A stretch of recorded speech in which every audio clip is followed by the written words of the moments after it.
Hi, good morning. I'm just going to wait for others to join. It's so good to be back after a while here. How are you doing today? I can see someone joining. Welcome. It's Manin from Calgary. So good morning. Welcome to my impromptu live stream today. I'm just going to wait for others to join and then we can start.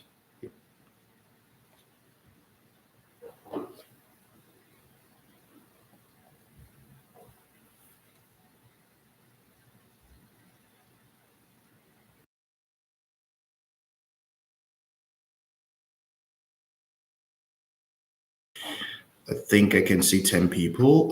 If you can hear me, please give me a yes in the comment section. Hello, Yaji Matthew.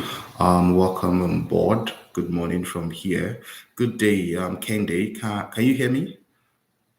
Good morning, John. Oh, thank you so much. I hope it's audible enough so that I can adjust my mic accordingly. Thank you so much for coming. And so I'm just doing this impromptu YouTube live stream to just engage you all about scholarships information for the year. I'm so sorry, Kende. Yeah, thank you so much. I'm back, and hopefully I'll be doing this more as well. So basically, today we just want to go through the scholarships that we have. And if you have questions, there have been so many burning questions on Twitter.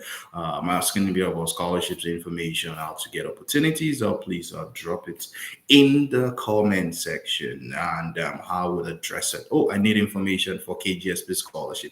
Yeah, the KGSP scholarship is on. So you either apply through the university route, which I did, or you apply through the embassy route. So the university route, you have to look for a university in South Korea to send your applications to them, or you look for the embassy in Nigeria in Abuja to send your applications to them. The most important thing is that make sure you verify if you have to submit documents that are authenticated, like you have to authenticate your document at the embassy in Abuja. So you have to be very sure if you need to authenticate your document or not. But I want to tell you the scholarship is awesome, is huge. I got it to study in South Korea, and I won't be here today not because of of me going to South Korea for such a opportunity. So if you have other questions for me, Kendi, I would love to answer you, and you can also reach out to me at info at scholarshipscafe.com. Thank you so much, Eitayo. Thank you so much for your support, my brother. It's so good to see you. Good morning from Calgary. And how is Vancouver today? And how is BC today?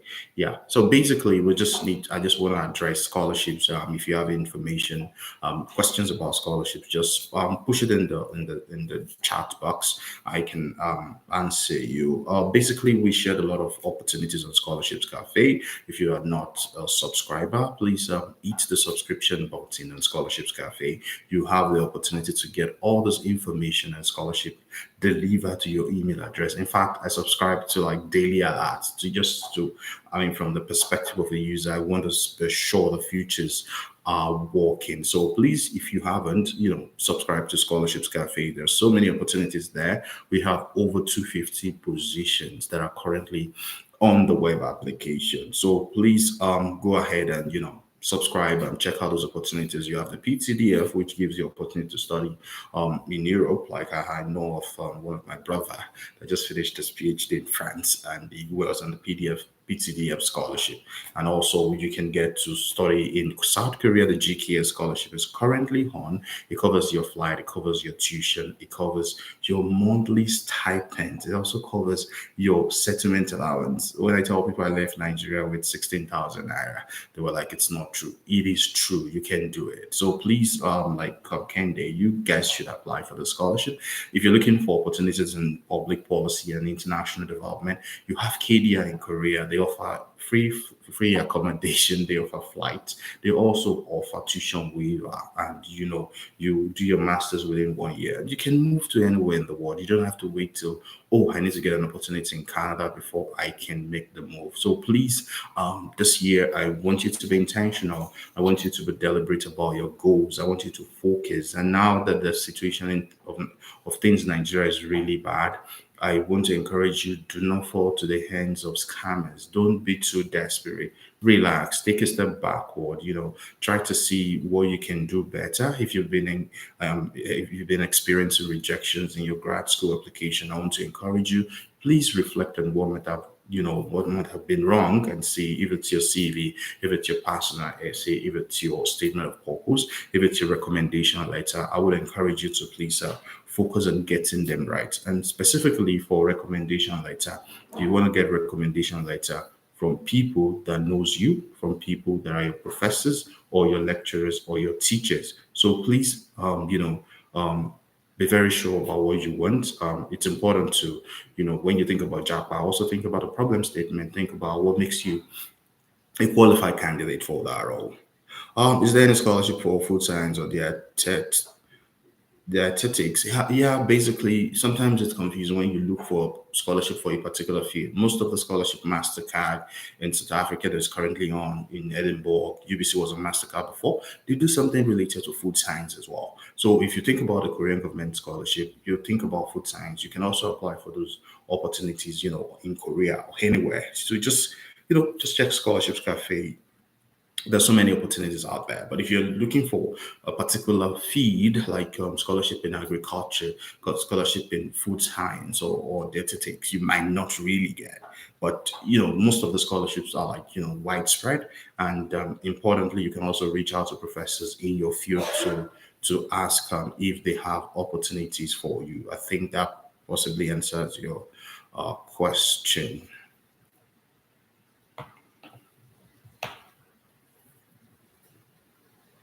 So please keep the questions coming. Please also, you can share this platform with your friends on Twitter, on Facebook, on Instagram, on WhatsApp. Just invite them. I will be here for another about 4 to 5 minutes, and we can do this all together. Yep. So, I people say I don't really talk about non-STEM scholarships, but the truth as well, there are less scholarships in non-STEM compared to STEM.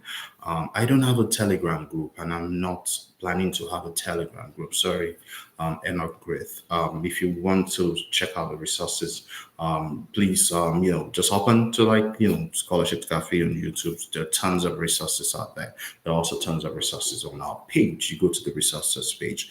Is there any scholarship for computer science? There are tons of scholarships for computer science. Just like I've addressed food science before, check out most of the scholarships on Scholarships Cafe, the PTDF scholarship, the KGSP scholarship, so many scholarships out there. I have a master's in anatomy and cell biology, but much more interested in public health. So far in the US, and others are very have been hindering me. Also, sorry about that. Is Singapore a good place for a PhD? I would say please go for it. When you study in Asia, it's one of the best continent you would want to study. I had my master's in South Korea, and that gave me the opportunity to actually go to Germany. Public health science, please, I would say check Scholarships Cafe. Again, it's important to join scholarship sites. You can create an account in Scholarships Cafe. There are other scholarship site, scholarship positions, sorry, academic position in Sweden. Please take a look at most of this website, and also check out professors that might be of help for you. I need your help. I have all my document, and I want to get a PhD in statistics. Please, if you want to get a PhD in statistics, this is the time to start looking for professors in the field of statistics in the US. Check out professors, write them, check out your interest. What are you really interested in? Is it mathematical modeling? Is it like disease, infectious disease modeling? So please gather your documents, your CV. You need to be proactive about it. Reach out to professors in your field in the US, and let them know that you're interested in their field. There's so many resources on this YouTube that I've made in over 2 years. How to write a code email, how to react to a cover letter where the position is advertised. For statistics, there are so many positions, not even in the US. In Switzerland, in Europe, you can get opportunities. I know someone that got an opportunity. He went to Rwanda for the HIMSS Maths scholarship, and then is currently in Ireland, fully funded scholarship. So please, it's important to please be very sure about what you're interested in. Is there any link for public health scholarship? I don't have such links. I would say please check on Scholarships Cafe to see what is applicable to you. What are the requirements for scholarships in Canada? Well, you need a good CGPA, at least a 2-1, and you need to get a professor that aligns with your field of interest. So again, the basic step for most scholarships is that you have a good CGPA, and then you have you have a good CGP, and then you get a professor that actually works in your field of interest. A minimum of 2-1. 2-2 might be very difficult to get scholarship opportunities in Canada. If you're thinking about partial scholarships, maybe in some colleges and some universities, but again, it's quite expensive in Canada. I have a first degree in psychology, and I want a scholarship to study masters in clinical psychology. Where do I get it? Auckland Scholarships Cafe. Check Scholarships Cafe if you have something for you. And if you do not, I would say please reach out to institutions offering clinical psychology. Check out the admission requirement. Check out the professors in your field. Get a message to them, and then send them a cold email. All right. I've sent a cold email, but I haven't received a reply. I sent over 200 cold emails when I was applying for PhD. You need to structure your cold email very well. It starts with a salutation, and then you talk about, okay, this is me, this is my qualification, this is why I'm interested in your field. A lot of us, we usually send generic cold email because we just want to leave Nigeria, or we want to leave Ghana, or we want to leave South Africa, or we want to leave Kenya. But you need to take a step back, read through the research interest of those professors, craft your email around the problem statement. Like, okay, I read your publication and I'm interested in pursuing this research question in your field.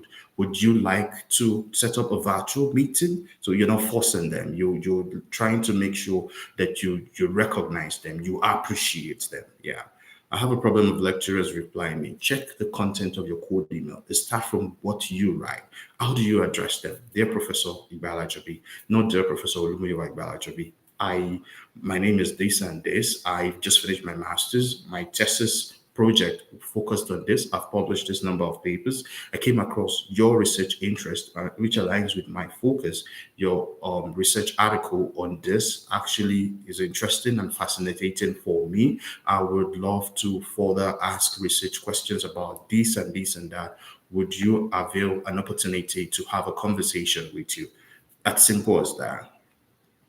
Is it possible to get a scholarship and admission with a 2-2 and GR in Canada? No, I would say it is very slim, but nothing is impossible. Sometimes it depends on the PI. If the PI can push for an exemption for you, that might make sense. So this is why it's important to get a professor that says yes to you coming to their group, if you're in the field of STEM, or non-STEM, to you working in their group. So why it is almost impossible to get a scholarship or an admission with a 2-2 in Canada, I would say don't rule it out. In the US, it is highly possible. I've seen people in the US that got fully funded scholarship with 2-2 and GRE. So please, Henry, don't focus in Canada alone. I would say please expand your reach, expand your territory, explore other options so that you don't get boxed up in a corner. And I want to say 2-2 shouldn't limit you from achieving anything. And if Canada is not saying you should get a fully funded scholarship for 2-2, why not go to the US? Why not go to other countries that gives you such opportunity? And if Canada is still your long-term goal, then you can come to Canada, just like the way I went to Korea and Germany, and then I came to Canada afterwards. Yeah. I think I've answered all the questions, and please keep the questions coming. We have 19 people. It's so good to have you. If you are new on this space, my name is Muyiwa Igbala Jabi. I'm the founder of Scholarships Cafe, and I've been doing this for like 12 to 3 years now, right? And please, this live chat will be seen. Yes, it will be live afterwards. And I've been doing this close to 3 years now. And please, if you haven't subscribed to the channel, please hit the subscription button, and also like this post, and so that other people can see it as well. Yes, Titi Layo, I've already activated the live chat replay, so it should be available after this this short conversation. I have about 30 minutes to go, and I would say once again, I'll try as much as possible to sustain this, to get you to be here, and also to have a conversation about scholarship.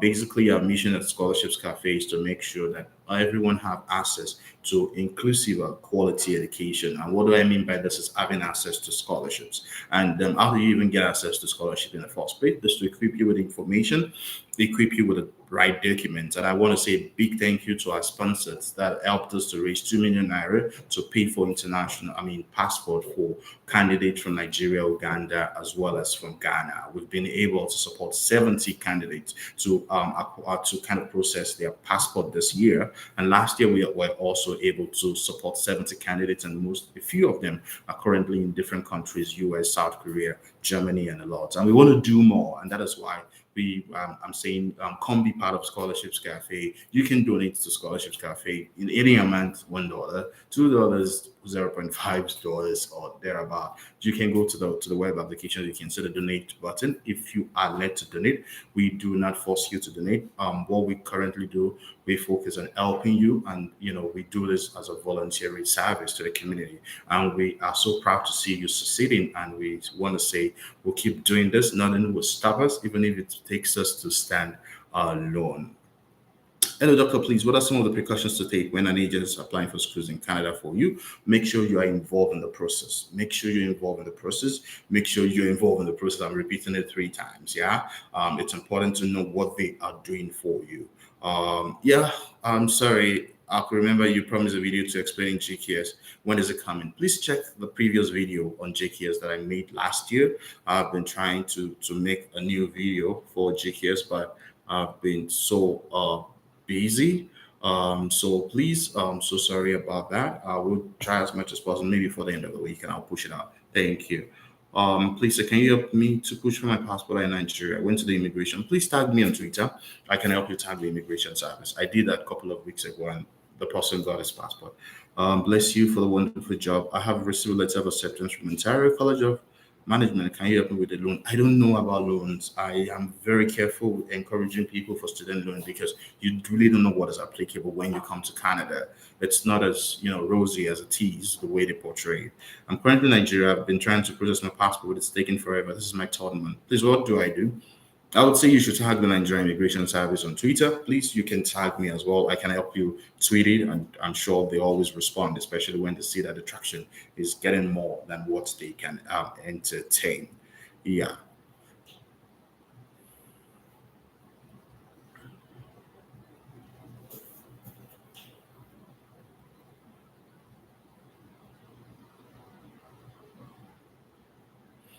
Where can you get? So everybody asking where can you get scholarship? I would say please get on Scholarships Cafe first. If you don't find anything, then you can use a random keywords in Google to say okay, scholarships in MPH. And basically most institutions, if not all in the world, that offers public ed will offer scholarship. So I would say that you should check that out. Do you offer visa application service?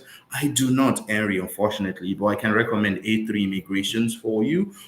They are partner with Scholarships Cafe. I can quickly type their handle for you, and you can reach out to Dr.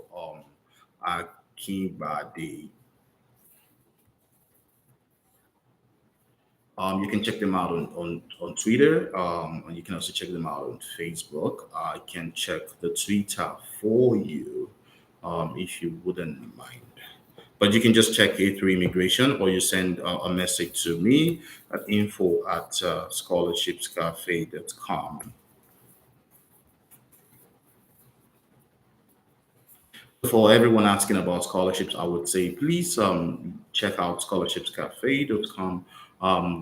We have a lot of resources for you, and I promise you, you would never regret subscribing to our positions are at. For MPH, I know MPH is a bit scarce, but nothing is impossible. Please, just subscribe to the position and not when it gets delivered to you. Do you offer PR route assistance as well? Please talk to A3 Immigration. They are RCIC certified. They are IRC certified immigration expert. Please reach out to them. Tell them you're from Scholarships Cafe. Possibly they give you some discount. I don't know. Yeah. So hello, would you recommend undergoing a PhD in dairy science at the Canada or Netherlands? I would say either University of Guelph offers it's a reputable university that's involved in dairy sciences in Canada. And if you get an opportunity in Netherlands as well, why not? I would say you should explore both options. And the question is, it depends on how long the program will take. In Germany, I had my PhD within 3 years. If I come to Canada, I have to get my PhD in 5 years. So it depends on the benefit of both countries. And in Germany, as a PhD student, I had more money and I had health insurance and I got some pension allowance, which at the end of the day I got it out. And maybe you don't get that in Canada. So you have to weigh all your options. Like, okay, the benefit of Netherlands, studying Netherlands and the benefit of studying Canada. If you are interested in academia, you can take a trip to the Netherlands to have your PhD, and afterwards you can come to Canada for postdoc. So the question is all about you. Like, what do you really want to do?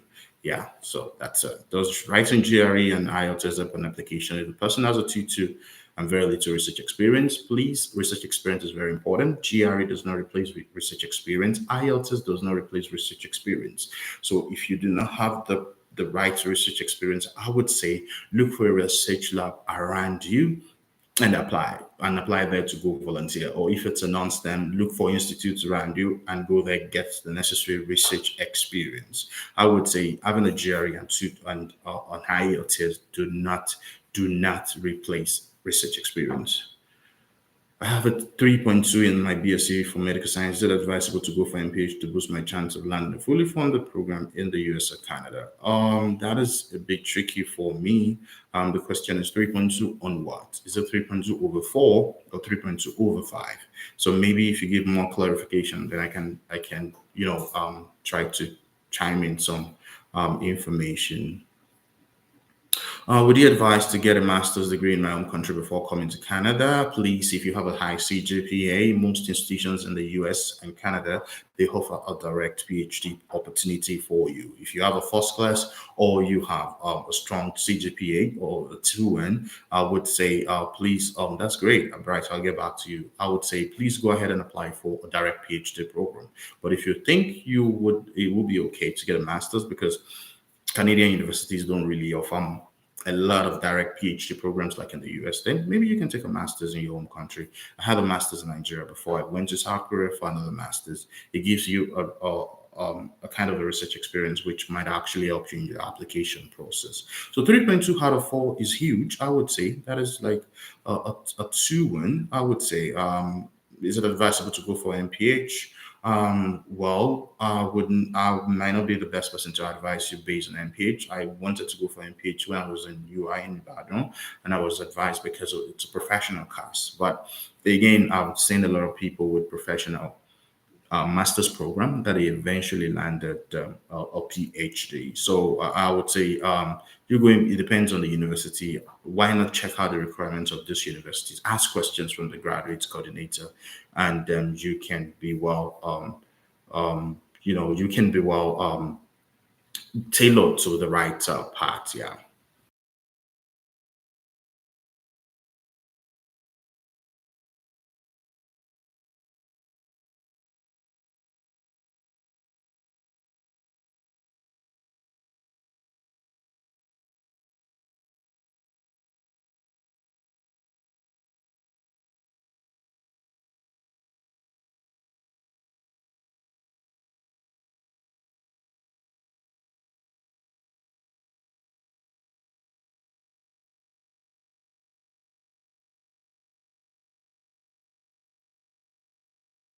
As an engineering student, I would say, just check research institutes, your research labs or professor labs in your field. I think a lot of people also invest a lot of time in, learning programming language, Python, MATLAB, and a lot of other things like that.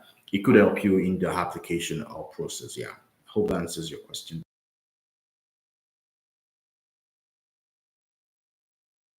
Well, in most cases, like for instance, the GKS scholarship covers funds that at least can cater for all those things. The KGSP covers tuition, it covers flight, it covers It doesn't cover accommodation, so you have to pay accommodation from the monthly stipends they give you, which is still okay. If you apply for Erasmus, it also covers tuition, it covers flight, it also covers monthly stipend. So the only scholarship that I know that covers accommodation is the DA scholarship, as well as the CAC scholarship in China. So they provide you like accommodation, also if you have a family and you need a bigger accommodation, they subsidize their accommodation. So basically, what I would encourage you right now to do is to have a strong application, then you start applying for those scholarships. I don't think that should be an issue for you right now. The major issue right now is to be a strong candidate, is to identify the problem statement that you want to solve in grad school, looking for the right professor to give you a space in their group or in their lab or in the department.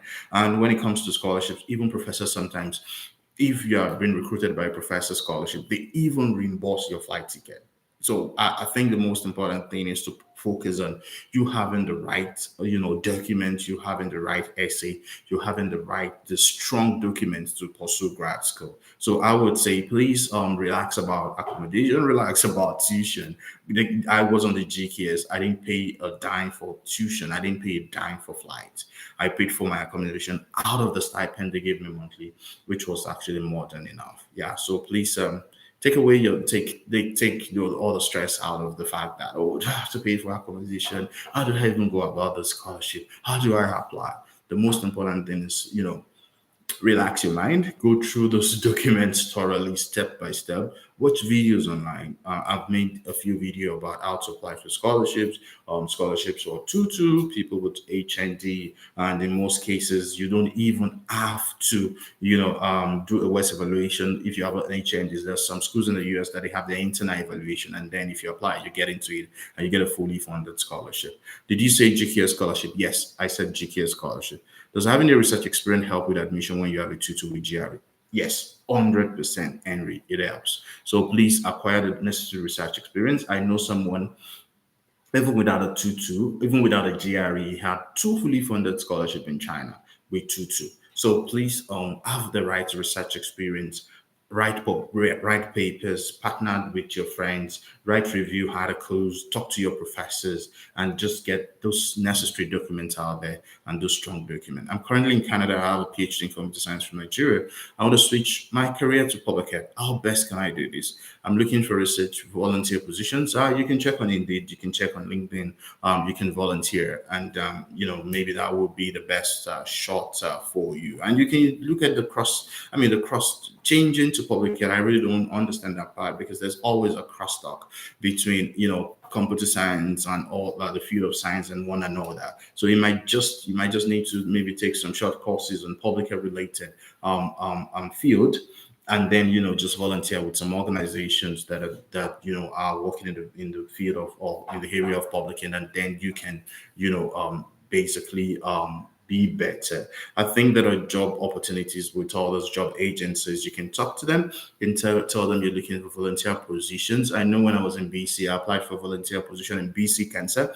So you can start from there, just volunteer, and you might just get an opportunity. I have a friend that is in the field of maths and it's cross-talking with the field of infectious disease and doing like mathematically modeling and programming. And he's also like into public health. So I think there's a big crosstalk between that you need to explore and look at the Canadian system. Check on LinkedIn, check on Indeed, check on those job sites. You might find a volunteer positions, which it might start really low, it might be small. Some might even be unpaid. You can just go for that so that you can have the experience on your CV. Yeah.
while publication is important, research experience, it is key. If you check my CV, you will see how I listed my research experience. So if you have high numbers of publications, which are review papers, and you don't even have the basic hands-on skill, then it's nothing. So I would vote for research experience, which translate into publication, and not just publications without research experience. It's not about biomedical sciences. It's almost in all fields, in the field of science. So if you do not have the necessary hands-on skill, and having the tons of publication defeats the purpose. But if you have the two, then it makes more sense to make you a competitive candidate. Yeah.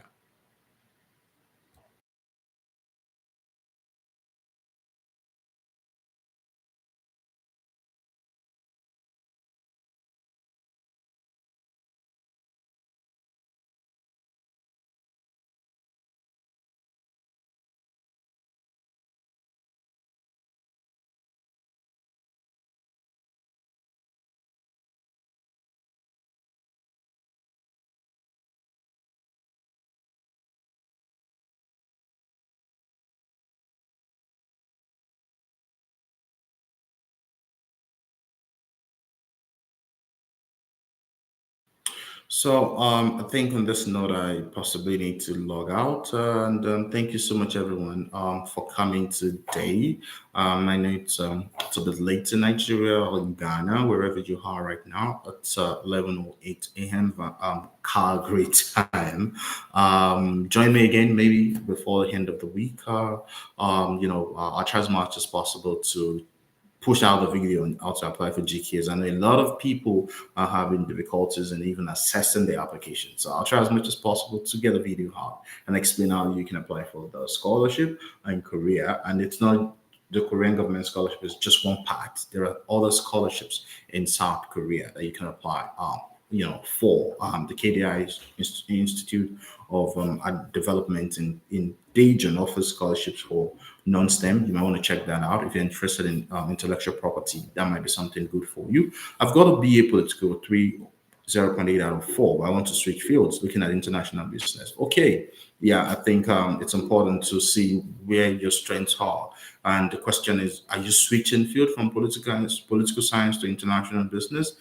Are there crosstalk between the two? How do you marry those two? It is sometimes hard to convince the admission committee when you're switching field, especially when you do not have a research interest in the new field you're coming to. So maybe you can take online courses, you can take short courses on Coursera, who then made to kind of bridge those gap to make sure that you're better fit for the new role. So you're better fit for the new field. But it's a long shot, which is nothing is impossible. I would say look for opportunities out there that could help you to be a better person, and then you can get opportunities. Looking at the work demand in Canada, which would you advise? I don't know. I'm not an immigration expert.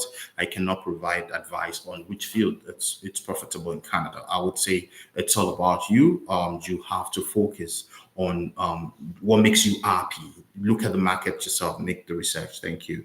I Doc just got multiple offers from Ivy Leagues in the US, and I'm curious at what would be your major metrics for choosing a program based on experience. Congratulations, Victor. I'm so proud of that. Basically, for me, I would go for a supporting PI. A lot of us always emphasize more on metrics such as the ranking of the institution. I would say, please check out the programs, check out the department, ask, evaluate them on the support system they provide for especially Black students. I've seen cases of suicide on Twitter in the last days for Black scholars in the US. This is bad. We don't talk about depression. We don't talk about mental health. Check out the departments, how would they support the students? You can have a metrics of, okay, ranking is good. The PI in the department, how do they support Black students? What is the graduation rates like? Does it take them 7 years to graduate? What are the opportunities to provide for students in terms of support, conferences, and a lot of other things? Importantly, please pray about it. It's important to go to where you're celebrated and not where you're tolerated. I've been there. Thank you so much, everyone. It's so good to be here today. I tried to do this impromptu. I didn't announce, and thanks for coming, Victor. Please, you can connect with me on my personal email, and we can talk better on that to provide you my personal perspective and my personal experience. And I wish you all the best in the journey. Thank you so much for coming, everyone. Adua, Kike Lomo, and a lot of other people that joined today. Till I see you next time, please stay safe out there and pray for Nigeria. Wherever you are, friends of Nigeria, pray for us. All is well in Nigeria, and may Nigeria succeed. Up school, Agbabiaka Kenropo, thank you so much for coming. Oh, bye for now.